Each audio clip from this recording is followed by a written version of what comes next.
This nugget is on rice. The rice process is followed after a minor injury. RICE stands for rest, ice, compression, and elevation. Minor injuries treated with rice can often avoid getting worse.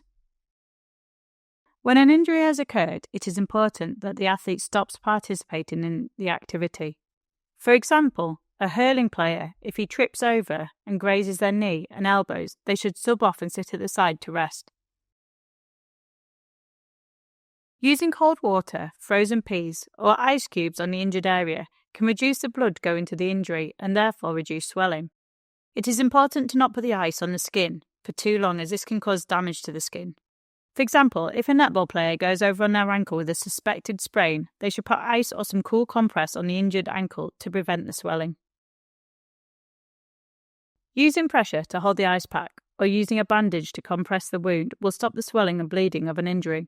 For example, if a boxer has injured their face from an opponent's punch, they should compress any wounds to stop the bleeding, as well as putting pressure onto the ice around the injured site to prevent swelling. Where possible after an injury, it is important to raise the injured site above the heart. This will help prevent swelling or excess bleeding at the injured site. For example, if a goalkeeper in football has injured their fingers while saving a ball, it is important to raise a hand above the heart, perhaps resting on the shoulder, to reduce the swelling of the injured finger. In summary, the RICE process is followed after a minor injury. Minor injuries treated with RICE can often avoid getting worse. RICE stands for rest, ice, compression, elevation. And some examples of minor injuries include abrasions, sprains, and strains. Our keywords.